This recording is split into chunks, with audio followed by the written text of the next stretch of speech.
Prosecutor Brett Tolman, who is also former counsel to the Senate Judiciary Committee. Brett, let's get you to speak on what Lydia was talking about just a moment ago. There is no sign yet that Alan Weisselberg's testimony will be allowed into court. He is the one who really knows how the checks got cut. And unless and until he is brought before the court to explain why these were labeled as legal expenses, is it Cohen's word against? It's not even against Trump's word, because I guess he may not testify, but is it just the jury taking Cohen at his word? Yeah, John, Sandra, thanks for having me. I'll tell you, it's fascinating to watch a prosecution be so willing to put a convicted perjurer on the stand. And there's no question in my mind, some of the first questioning is going to be about, obviously, his inconsistencies, his lies that he's told.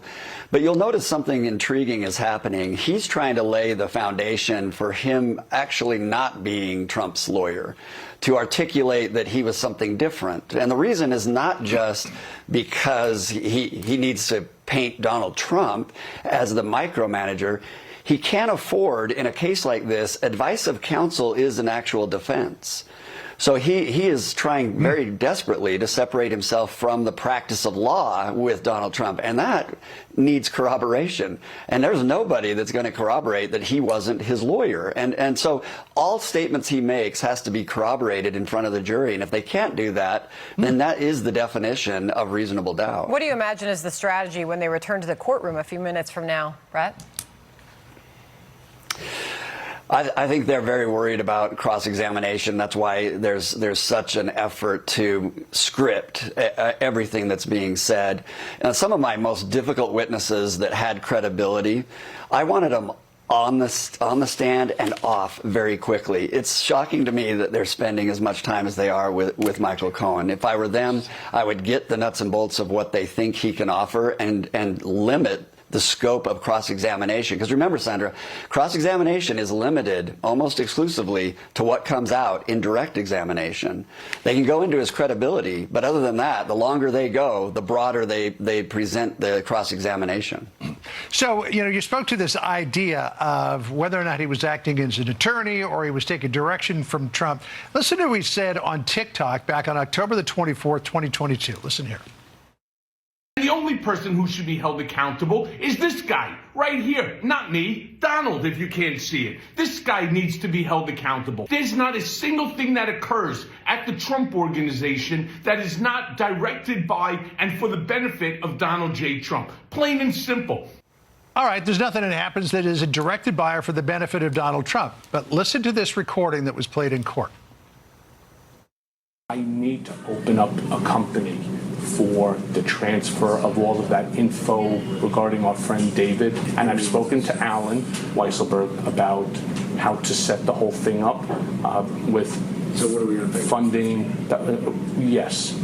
And it's all the stuff when it comes time for the financing, which will be... Listen, what financing? We'll have to pay you. So I'll pay the kid. No. I got... No. When you listen to that recording, it sounds like Michael Cohen is doing an awful lot of the directing. John, have you ever known a lawyer with that level of confidence and ego to be the guy that sits and listens while the client, explains what he's going to do? It never works that way. Lawyers are in charge. Lawyers tell clients what they're going to do, and that's what Michael Cohen was doing with Donald Trump.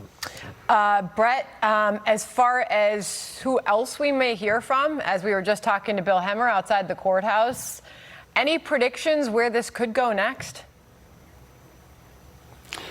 Well, they certainly need corroboration, but what we aren't hearing, you'll notice that Cohen, discussed at length his interactions with the media and about the stories and his interactions with folks, but you just don't have the testimony yet that outlines the underlying crime that they have to prove, or that the actual payment is anything other than a shakedown. If there is some suggestion that it's a shakedown, then you're going to lose some of the juries. So right now, there's so many holes that they've got to start, fixing and plugging all these holes, or as a prosecutor, you're thinking this ship is going down.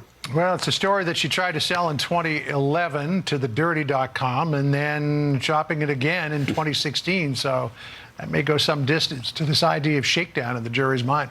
Brett, thanks so much. Appreciate it. We'll see you again soon. Thank you, Brett.